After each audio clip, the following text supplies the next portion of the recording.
안녕하세요. 저는 딸아이를 키우고 있는 돌싱녀입니다.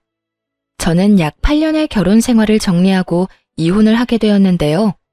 제가 이혼을 하게 되는 그날 TV에서나 보던 천벌이 있다는 것을 깨달았네요. 모두들 제 이야기가 궁금하실 텐데 지겨운 서로는 이만하기로 하고 바로 시작해 보겠습니다. 재미나게 들어주세요. 저와 남편은 결혼 7년 차를 맞이하고 있던 부부였어요.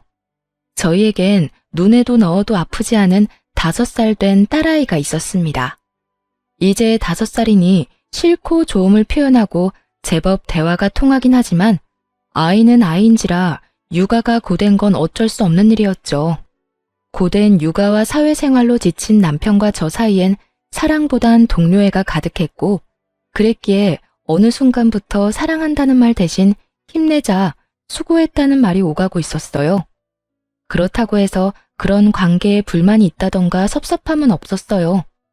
죽고 못 살아 결혼까지 했다고 한들 언제까지나 사랑만으로 살 수도 없는 노릇이고 남편과 제 사이에 사랑이 지고 피어난 동료애는 사랑이 밑바탕 되었기에 가능한 것이라 생각했기 때문이었어요.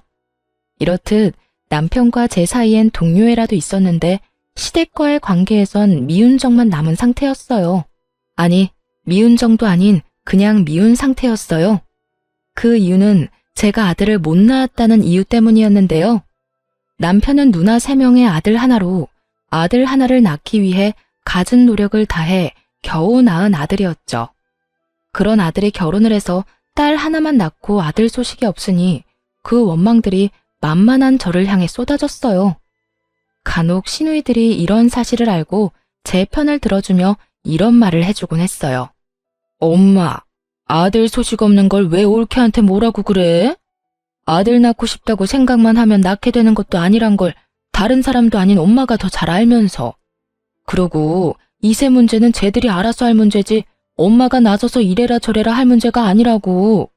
그러니까 제발 올케 좀 그만 괴롭혀요. 이런 말을 듣고도 시모는 무시하기 일쑤였는데 가끔 입을 연다면 이런 말을 하곤 했습니다. 줄과 외에는 조용히 해. 이건 우리 집안 문제니까 넌 네 시댁일이나 신경 쓰라고. 이렇듯 출가 외인이라 줄을 그어버리는 시모를 보며 시누이들은 혀를 내두르며 한숨을 쉬었고 저의 편을 더 들어주려고 했지만 시누이들도 시누이 가정이 있으니 단단한 방패막이 되어주기란 힘든 것이 현실이었어요. 시부는 저에게 아들 하나 못 낳은 며느리라고 제 말에는 대답도 하지 않고 무시했고 시모는 갖은 말로 저에게 상처를 주곤 했습니다. 멀리 떨어져 살았던 터라 자주 오갈 수 있는 건 아니었지만 전화로 하는 시집살이 또한 만만치 않았기에 저는 정신적으로 피폐해졌어요. 시모는 적어도 일주일에 한 번은 꼭 전화가 와 저를 닥달하곤 했는데 그때마다 주제는 손자가 주를 이루었죠. 어디니? 바쁘니? 지금 회사라서요. 무슨 일 있으세요? 예, 네가 지금 회사 다닐 때니? 회사 다닐 시간에 병원이나 다녀보란 말이야. 아니면 점집이라도 가보던가. 이대로 우리 집 대 끊어놓을 생각 아니면 뭐라도 노력이라도 좀 해보란 말이다. 어머님, 제가 병원에 가고 싶다고 한들 아무 소용없는 거 아시잖아요.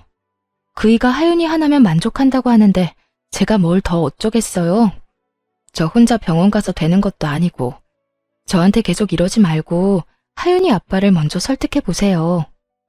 너도 설득 못하는 걸 내가 어떻게 설득하니? 넌 네 남편 하나 못 구워 삼고 뭐하니? 내가 정말 너만 보면 답답해 죽겠다. 뭐 하나 제대로 하는 게 없어. 어머님도 설득 못한 어머님 아들 저라고 뭐 되겠어요? 어머님 아버님 마음 모르는 건 아닌데 사실 저희는 하윤이 하나로 만족해요. 요즘 같은 세상에 아들, 딸이 뭐가 중요하다고 매번 이러세요. 그러지 말고 이제 포기해 주세요. 정 포기가 안 되면 어머님 아들 먼저 설득하시던가요. 이것 봐. 내가 이럴 줄 알았다니까. 네가 딸 하나 낳고 그걸로 만족한다 생각하고 있는데 아들이 생기겠어? 빌고 또 빌어도 가지기 힘든 게 아들이야. 그러니까 그런 생각은 하지도 말고 뭐든 노력해보란 말이야. 너 아들 못 낳으면 다신 이 집에 발걸음도 못하게 할 테니 그런 줄 알아. 오지 말라고 하면 누가 겁이라도 먹는 줄 알았는지 으스대며 말하는 꼴을 보니 참 코웃음이 다 나오더라고요. 그렇게 해주시면 저도 감사하죠. 어머님이 먼저 그렇게 말씀하셨어요. 아들 못 낳으면 시댁에 올 필요도 없다고.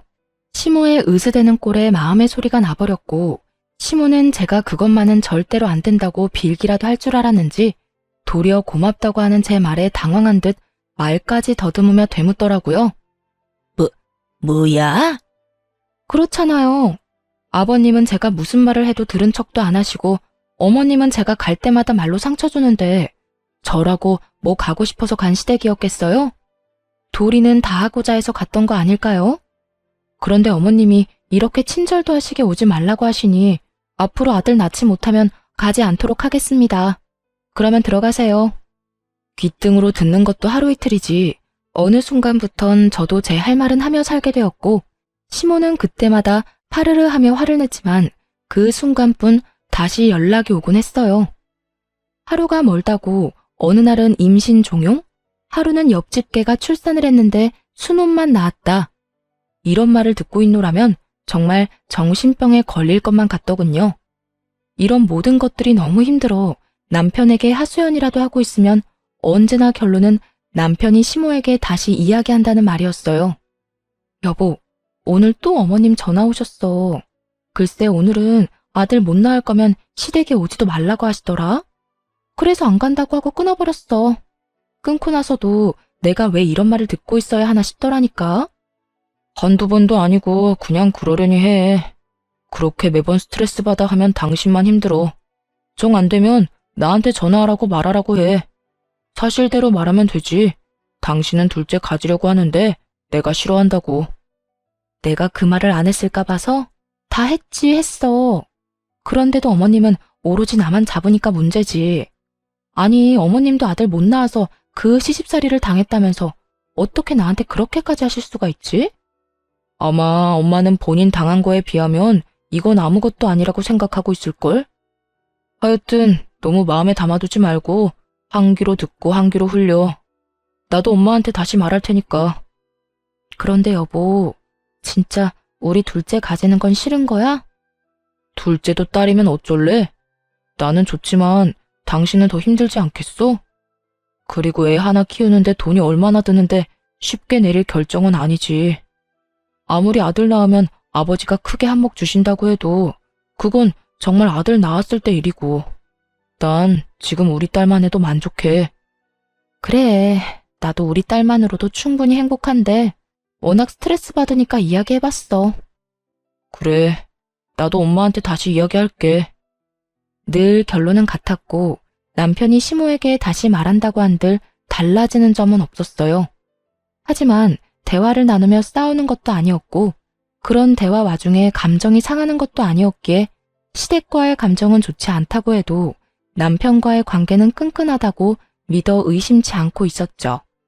이런 남편이 어느 순간부터 점점 변해가고 있다는 생각이 들기 시작하더군요. 당시 딸은 어린이집을 다니고 있었는데 아침엔 출근길에 제가 등원을, 오후엔 남편이 퇴근길에 하원을 해주고 있었어요. 그런데 아이를 데리러 갈 시간이 지났는데 남편이 전화도 받지 않고 오지도 않는다는 연락이 심심치 않게 오더라고요. 여보, 어디야? 아직 회사야? 지금 가고 있어. 지금?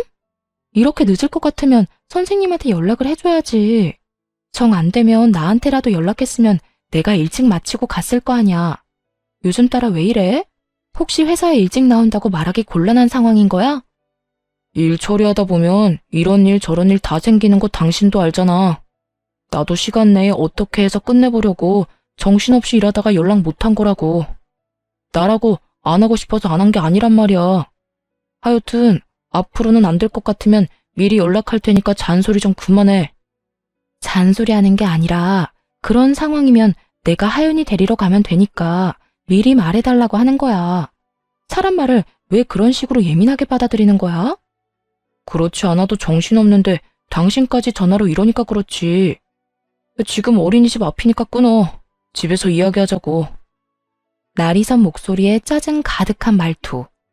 남편이 예민한 상태라고 생각하긴 했지만 바쁜 시즌이기도 했고 아이 때문에 다른 사람보다 일찍 퇴근해야 하니 나름대로 예민해질 수밖에 없는 사정이 있겠거니 했어요. 거기에다 저 역시 회사 일로 정신이 없어 그냥 그러려니 하고 남편의 말을 믿고 넘긴 것이었죠. 그렇게 예민해진 남편의 눈치를 살피던 어느 날이었어요. 시모가 아무런 말도 없이 집으로 찾아왔더라고요. 때마침 주말이었던 터라 집에 있을 거라 확신하고 아침 7시부터 불시에 들이닥친 것이었어요. 어머님, 이 시간에 연락도 없이 무슨 일이세요? 아침부터 어디 갈 일은 없을 테니 연락도 없이 왔지.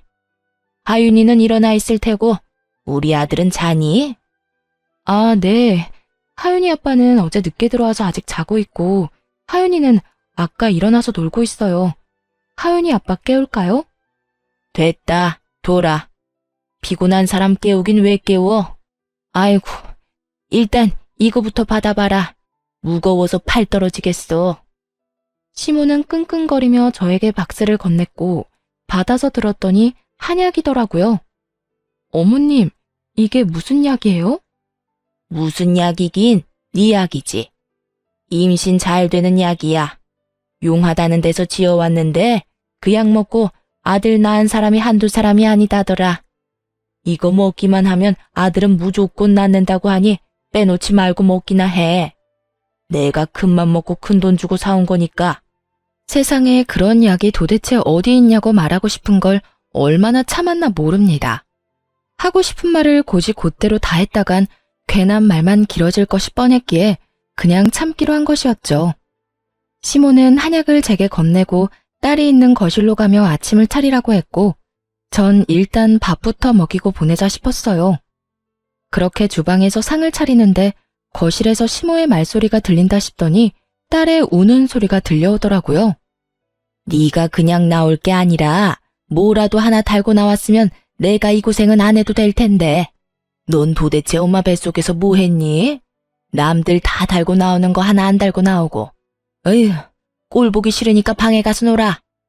시모가 딸을 마땅치 않아 한다는 건 익히 알고 있긴 했지만 직접적으로 딸에게 저딴 말이나 한다거나 저런 행동을 한 적이 없었기에 딸만큼 저 역시 놀랐어요.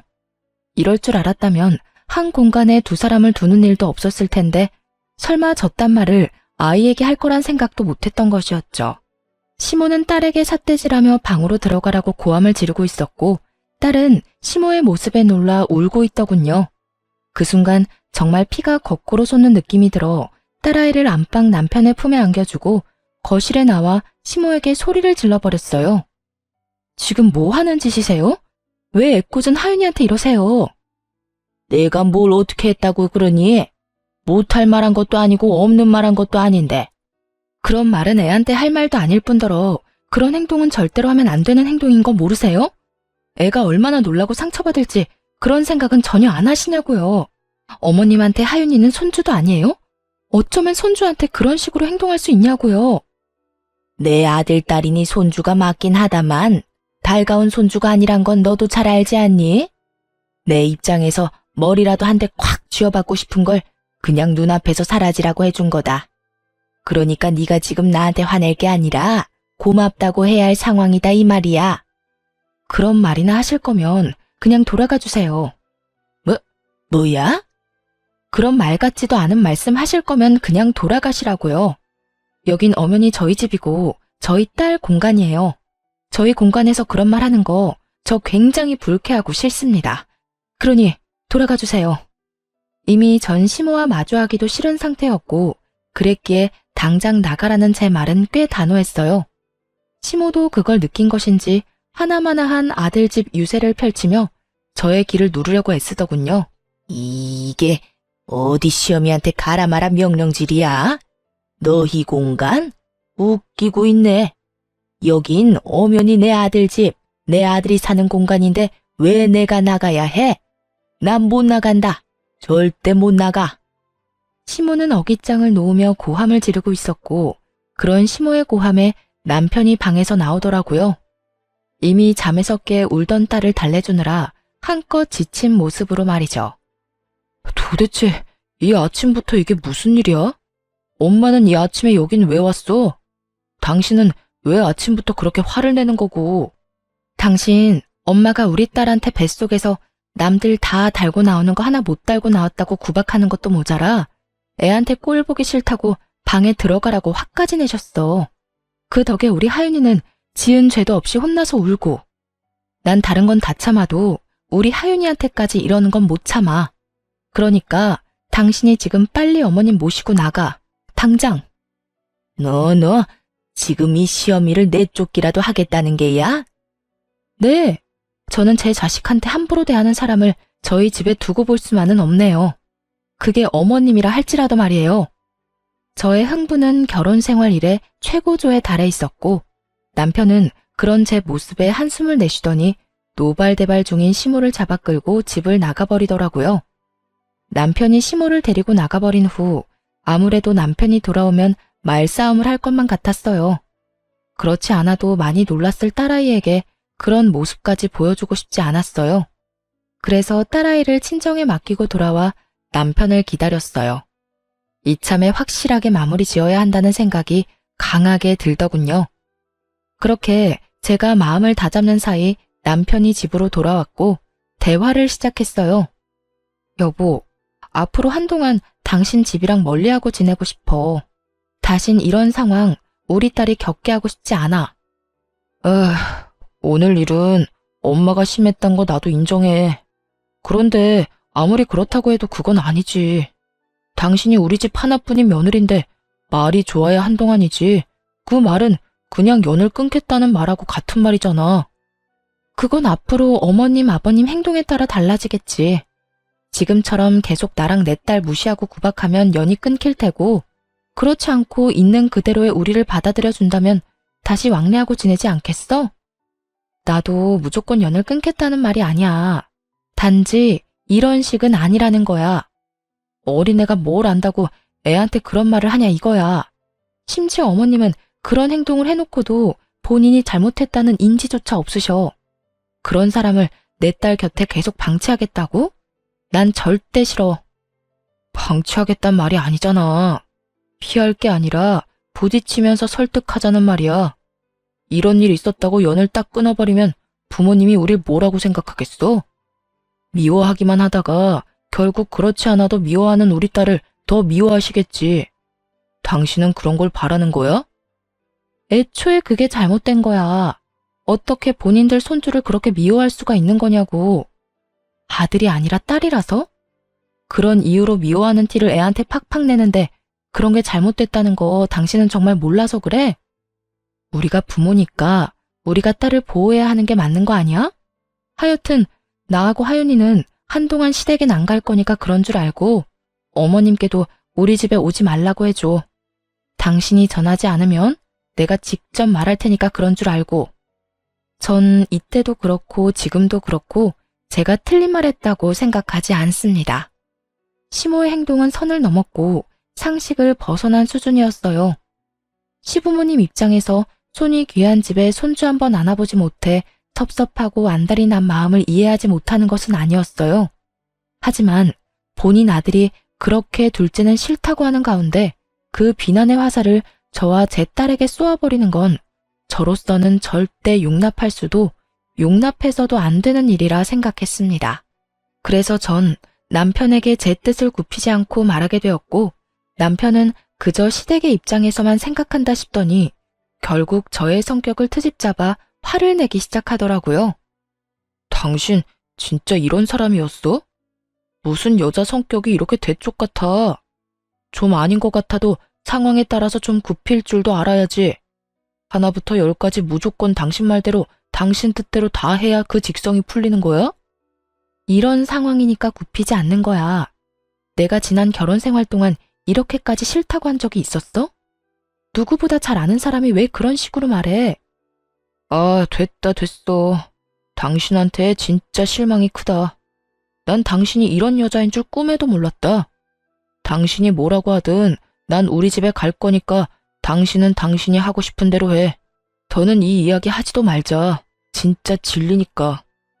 치열한 말다툼 끝에 남편은 마음대로 하라고 아주 큰 소리를 지르며 방으로 들어가 버렸고 그렇게 저희의 각방살이가 시작되었어요.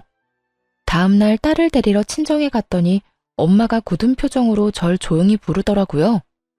딸, 너 이것 좀 봐라. 굳은 표정으로 엄마가 저에게 건네준 것은 다름 아닌 딸이 그린 그림이었어요. 딸, 남편, 저로 추정되는 사람이 나란히 서 있는 그림이었는데 도무지 이상한 점이 없는 그림을 건네주는데 엄마의 표정이 너무나도 굳어있어 의아했죠. 이게 왜? 무슨 문제 있어?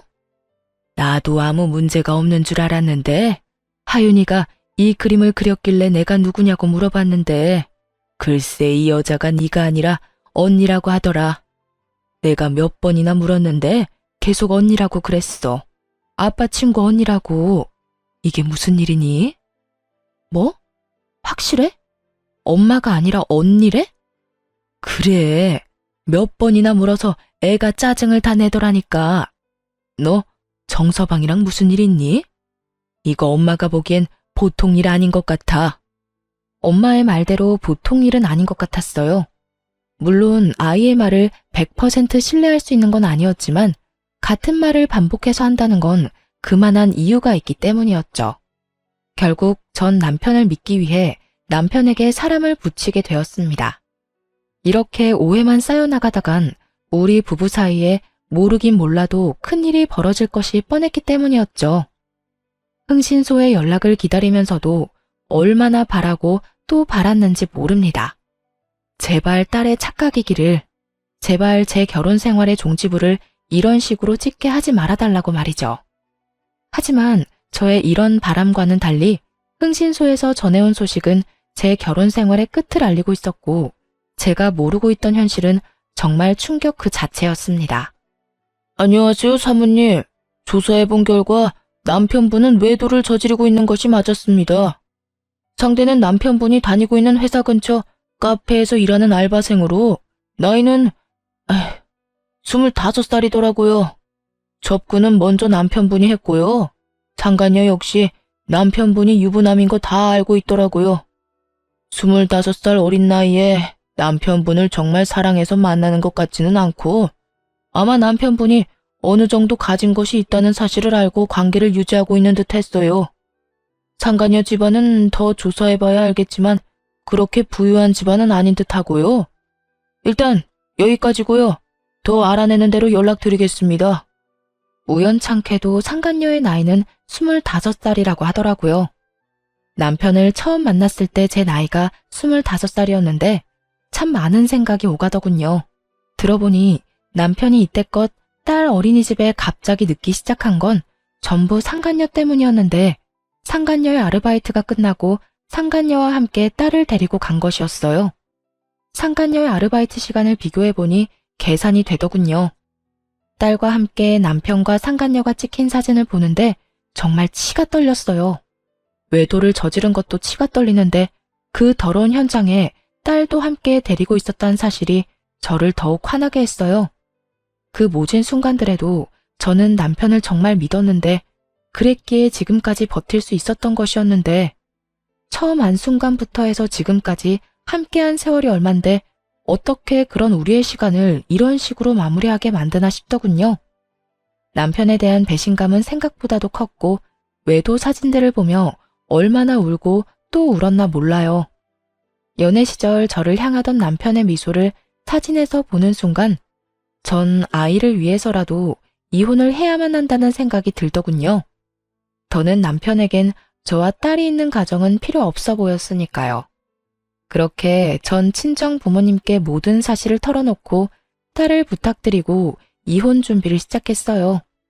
증거가 명확한 덕분에 이혼 준비는 수월하게 진행되었고 마무리가 될 무렵 상간녀를 찾아갔습니다. 어떤 여자인지 직접 보고 싶었거든요. 상간녀가 일하는 가게에 들어서는 순간 저를 알아본 상간녀의 표정이 순식간에 굳더군요. 저는 주문도 하지 않은 채 테이블로 가서 앉았고 그런 제 테이블로 상간녀가 물을 가지고 와 맞은편에 앉더라고요.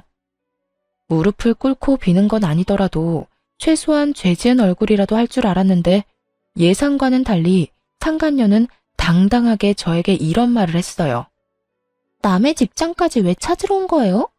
저한테 무슨 할 말이 있다고. 정말 뻔뻔하기가 하늘을 찌르지 않나요? 상간녀는 귀찮아 죽겠다는 표정으로 저에게 이런 말을 했고, 전 그런 상간녀를 쏘아보며 이렇게 말해주었어요. 몰라서 물어? 도대체 얼마나 뻔뻔한 인간이길래 유부남이나 만나고 돌아다니나 싶어 그 면상이나 보러 왔는데 생각보다 더 뻔뻔하네. 나 방금 깜짝 놀랐잖아. 너무 당당해서 내가 상간녀라도 된 줄 알았어. 제가 당당하지 못할 이유가 없잖아요. 말이야 바른 말이라고 남편 관리 못한 사람이 잘못이지 제가 무슨 잘못이 있겠어요? 전 그저 제가 좋아 죽겠다는 오빠 마음 받아준 거밖에 없다고요. 아, 그러니까 넌 유부남이든 말든 널 좋아 죽겠다고 하니 불륜을 저지른 것뿐이라는 거네? 사랑은 죄가 아니다. 이런 말을 하고 싶은 거네? 그렇죠. 오빠가 그러는데 어머님이랑 아버님이 손주 기다린다고 하더라고요. 만약 제가 아들 하나 낳아주기만 하면 그쪽 같은 여자랑은 당장 이혼한다고 하기도 했고요. 나이도 어리겠다, 자궁도 건강하겠다. 낳다 보면 그깟 아들 하나쯤은 시간 문제 아니겠어요? 그러니까 험한 꼴 당하기 전에 스스로 물러나요. 같은 여자로서 걱정되어서 하는 말이에요. 걱정? 참 감동적이네. 가정 있는 남자 만나느라 그렇지 않아도 바쁠 텐데 내 걱정까지 해주고 말이야. 그런데 어떡하지? 난 네 걱정 따위는 필요 없는데. 내 앞에서 자존심 세워봤자 소용없어요. 그렇게 아득바득 노력해봤자 어차피 그쪽은 나한테 남편 뺏긴 불쌍한 여자일 뿐이니까요. 그러니 내가 한 말 너무 고깝게 듣지 말고 새겨들어요. 아, 그리고 내가 그쪽한테 위자료 많이 챙겨주라고 우리 오빠한테 잘 말해둘 테니 애 키울 돈 걱정은 하지 말아요. 나 그렇게까지 못된 사람은 아니거든요. 찾아올 때만 해도 조용히 있다가 가려고 했는데 상간녀 하는 꼴을 보니 그냥 가선 안 될 일이더군요. 남의 가정을 파탄으로 몰고 간 주제에 당당해도 너무 당당한 꼴을 짓밟아줄 필요가 있다고 생각했어요. 그래서 전 그대로 자리에서 일어서 상간녀의 뺨을 내리쳐버렸어요. 양쪽 뺨 다 말이죠. 갑자기 일어난 상황에 가게한 모든 시선은 저희에게로 향했고 전 상간녀를 향해 이렇게 말해주었어요. 뭘 그렇게 봐. 네가 내 남편을 빼앗아갔는데 이 정도는 해야 내 속이 풀리지 않겠니? 위자료? 잘 말해주면 좋지, 나도. 그런데 내 위자료는 내가 알아서 잘 받아낼 수 있으니까 걱정하지 마. 참고로 너한테도 받아낼 생각이니까. 너도 돈 준비하는 게 좋을 거야. 금액이 네 생각보단 꽤 클 거야. 그러니까 넌 돈 준비나 똑바로 하고 아들 낳을 준비나 해. 너도 나처럼 아들 못 낳으면 네 오빠가 또 바람 피울지 누가 알겠니? 그럼 나는 이만 가볼 테니까 그딴 쓰레기 같은 집안에서 다 같이 한번 잘 썩어봐. 상간녀는 저를 노려보며 부들부들 떨고 있었고 전 그런 상간녀를 뒤로 한 채 집으로 돌아왔습니다.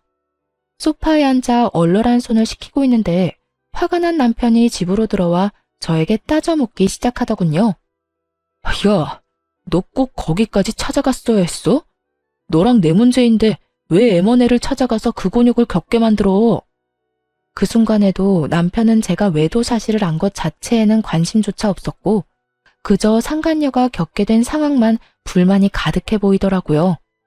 정말 오만 정이 다 떨어진다고 그러죠? 저는 남은 정이 없다고 생각했는데 그렇지 않았는지 노발대발 남편을 보고 있는데 정이 뚝뚝 떨어지는 느낌이 들었어요. 이게 어떻게 너랑 내 문제만 돼? 그리고 곤욕? 나는 내 남편과 내 딸의 아빠를 잃게 생겼어. 그런데 그까짓 일이 곤욕이래? 그래, 네가 오늘 찾아가서 그 난리를 피워준 덕분에 유진이 일자리도 잘리고 얼굴까지 못 쓰게 됐더라. 네가 때렸다며? 그러면 내가 거기까지 그냥 인사만 하려고 간 줄 알아? 그리고 똑바로 알기나 해. 딱 2대 때렸어. 그 2대로 걔 얼굴이 못 쓰게까지 됐다고 하면 걔 얼굴에 문제가 있는 거야. 알겠어? 진짜 못 쓰게 만들어주려다가 겨우 참은 사람 그만 건드려.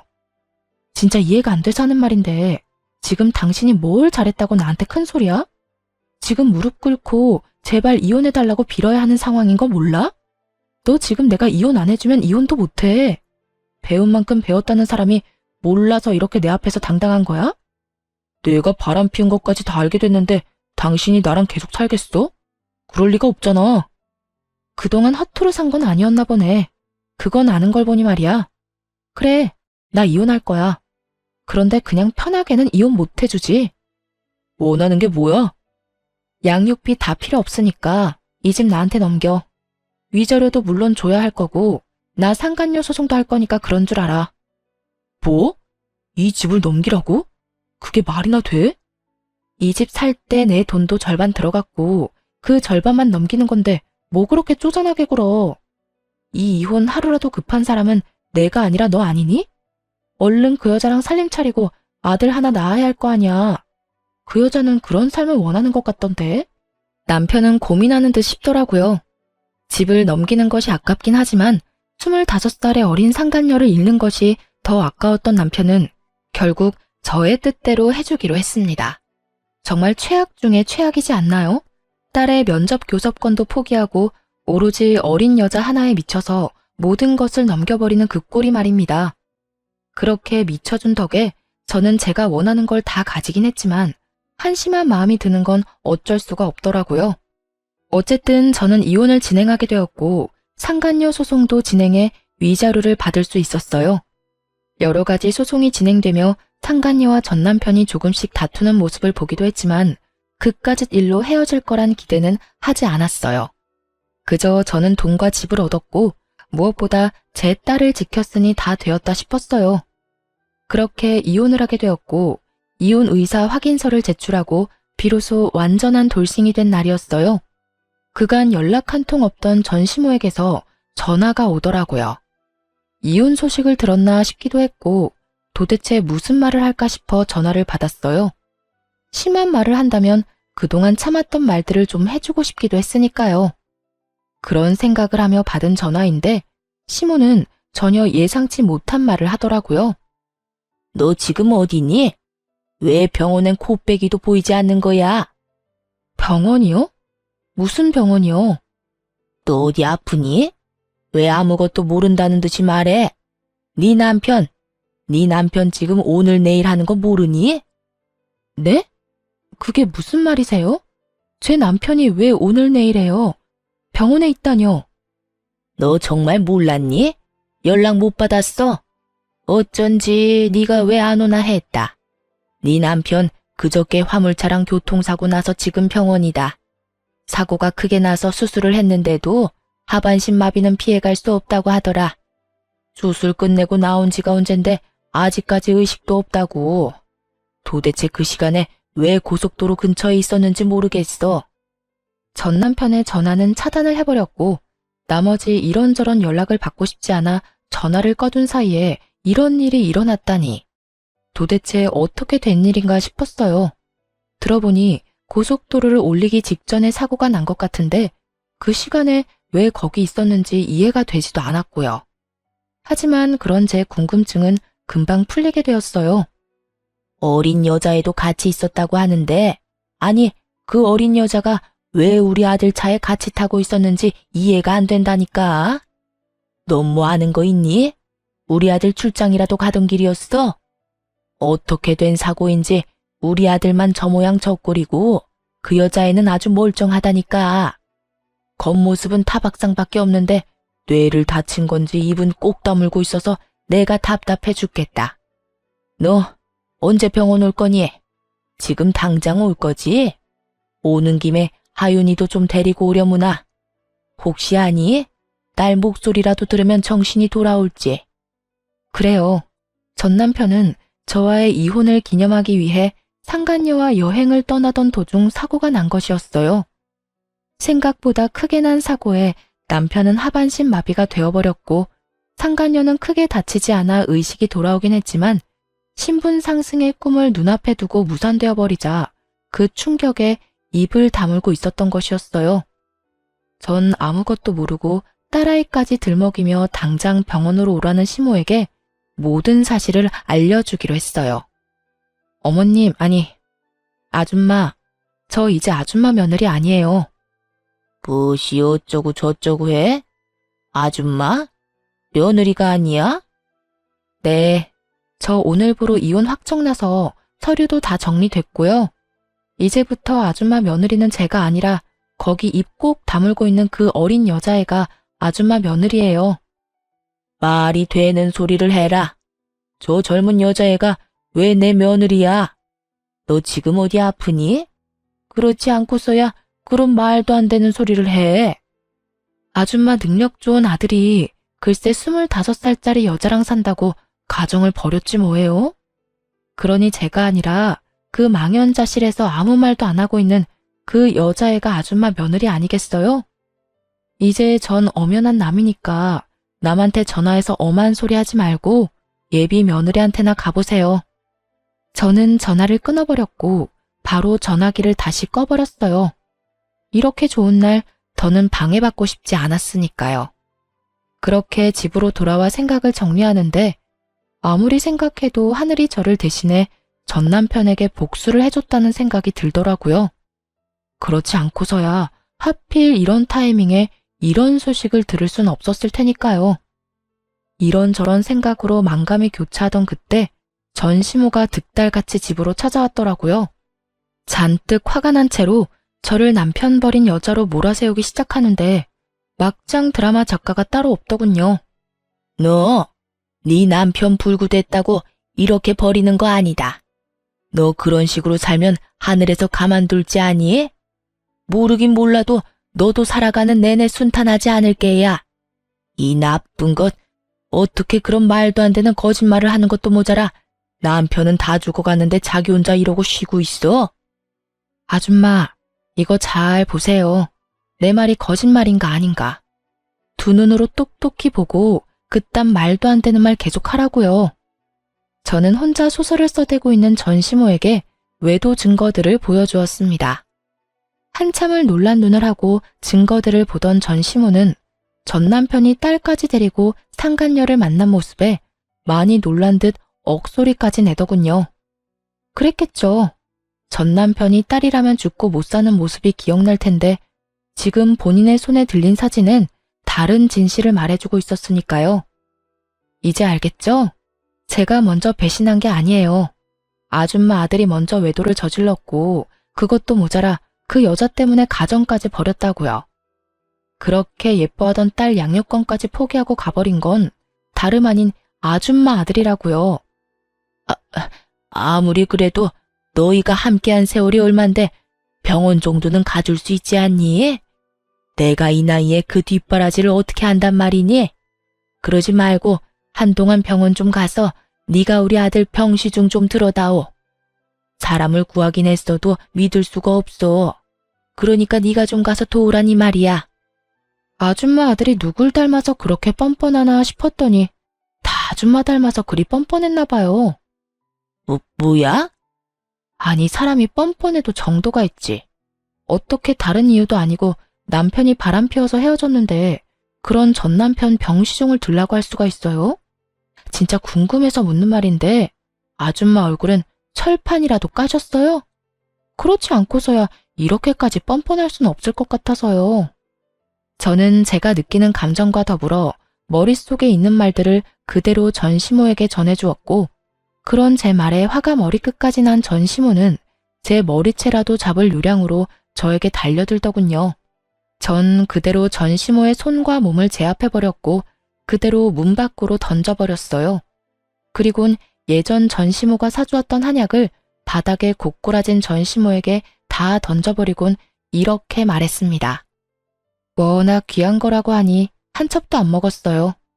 이 귀한 거 버리기엔 아깝고 저는 이제 필요도 없으니 젊은 예비 며느리 가져다 주세요. 평생의 소원이었던 손자는 품에 안아봐야 하지 않겠어요? 아들 몸이 그 모양 그 꼴이라 가능할지는 몰라도 그 여자가 아들 하나는 무조건 낳아준다고 했으니 얼른 가서 잘 구슬려 보세요. 네가 감히 나를 이딴 식으로 대해? 이딴 식으로 대해준 것만 해도 고맙다고 생각하세요. 생각 같아선 없던 죄도 만들어서 경찰에 신고하고 싶은 심정이니까. 감히 여기가 어디라고 찾아와서 이 난리예요? 여기가 어디긴? 여기 내 아들 집이지. 그래, 여기 내 아들 집인 거 잊었니? 너희가 아무리 반반 결혼했더라도 여긴 내 아들 명의로 된 내 아들 집이야. 아참, 그 말 한다는 걸 깜빡했네요. 이 집 애초에 아줌마 아들 명의였던 적 없어요. 아줌마가 하도 우겨대니까 그냥 아줌마 아들 명의로 한다고 하고 공동 명의로 해놨었어요. 그리고 이혼할 때 제 명의로 다 옮겨왔고요.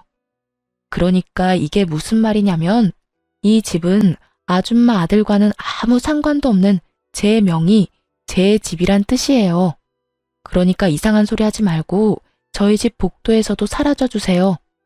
여기에서 이러고 있는 것도 꼴 보기 싫으니까요. 저는 그대로 문을 닫아버렸고 한동안 밖은 전 시모의 난동으로 인해 시끄럽더라고요. 하지만 그것도 잠시 신고정신 투철한 주민 여러분 덕분에 전 시모는 쫓겨나듯 아파트를 떠나게 되었어요. 그 후 들려오는 소식엔 저에게 위자료를 주느라 빚을 낸 상간녀는 하는 수 없이 하반신 불구가 된 전 남편과 함께 전 시댁으로 들어갔다고 하더군요. 하지만 전 시모와 전 시부는 큰맘 먹고 들어간 상간녀를 아들 불구로 만든 재수없는 년이라고 하며 쉼없이 상간녀를 괴롭혔고 상간녀의 방패막이 되어야 할 전 남편은 폐인이 되어 그 모든 것을 방치했다고 하더군요. 결국 견딜 수 없었던 상간녀는 야반 도주를 해버렸는지 그들의 부모는 완전 폐인이 되어버린 아들을 안고 오늘 내일 하며 살고 있다는 이야기를 들을 수 있었습니다. 이 모든 이야기를 어떻게 알았냐고요? 상간녀가 전 시댁을 떠나던 날 밤 저에게 전화가 왔더라고요. 전 남편의 휴대전화에서 제 번호를 찾았다면서요. 번호를 알면 전화해도 되는 사이라고 생각했니? 어떻게 넌 끝까지 이렇게 뻔뻔하니? 내가 오죽했으면 이렇게 전화까지 했겠어요. 아줌마는 나한테 다 이야기해줄 수 있었잖아요. 오빠 식구들이 저런 인간 같지도 않은 인간이라는 거 말해줄 수도 있었잖아요. 그때 그 한마디만 해줬더라도 내 꼴이 이렇게까지 우스워지진 않았을 거라고요. 내가 뭘 잘못했다고 사람을 쥐잡듯이 잡아요? 내가 뭘 잘못했다고 아들 잡은 년 취급을 하냐고요. 내가 그런 말을 왜 해줘? 네 말대로 남편 관수도 못해서 딴 년한테 남편 뺏긴 여자가 너한테 그런 충고할 자격이나 있었겠어? 그리고 네 인생 네가 꼬아놓고 왜 엄한 사람 탓을 해? 정신 차려 이 한심한 거사. 어린 나이 하나 믿고 남자 홀릴 땐 언제고 이제 와서 뭐가 어쩌고 저쩌고 해? 왜 말을 안 해줬냐고? 아직 험한 꼴 덜 당했지. 인생 더 나락으로 가게 한번 만들어줘봐. 네가 어디 있는지 어디서 뭘 하는데 어떻게 해서든 알아내서 실시간으로 네 시엄마한테 다 알려줘봐. 이 여자가 진짜 미쳤나? 그러기만 해요, 어디? 내가 진짜 가만 안 있어. 그러니까 피차 귀찮은 일 만들지 말고 연락 좀 하지 마. 알겠어? 그 후론 정신 나간 상간녀에게 연락이 오는 일은 없었고 그 대신 예전 시부모가 집으로 찾아오더군요. 전 문도 열어주지 않았고 그 후 집을 이사해버렸어요. 집을 옮기는 김에 친정도 이사하게 되었고 큰 집을 사 함께 지내고 있습니다. 어느새 초등학생이 된 딸은 마음이 아프지만 다행스럽게도 아빠를 찾는 일은 거의 없어요. 크면서 아빠를 찾는 일이 생길 수도 있겠지만 제가 많은 사랑을 주며 키운다면 딸도 모든 사실을 잘 이해하고 넘길 수 있을 거라 생각하고 있어요. 처음 전 남편의 외도 사실을 알았을 때 이혼을 다짐하면서도 딸 때문에 고민하지 않았던 건 아니었어요. 이혼녀 딱지는 괜찮지만 이혼녀의 자식이라는 딱지는 딸에게 지게 하고 싶지 않았기 때문이었죠. 하지만 그런 걱정과 그런 우려가 무색하기도 딸은 밝고 건강하게 자라고 있고 이혼에 대해서도 천천히 조금씩 잘 받아들이는 것 같아 여러모로 다행스러운 요즘이네요. 앞으로도 딸에게 더 많은 사랑을 주고 더 많은 시간을 함께 보낸다면 조금이라도 아빠에 대한 부재를 메워줄 수 있지 않을까 합니다. 이로써 저의 사연도 끝이 났습니다. 함께 해주신 모든 분 감사합니다. 다들 건강하세요.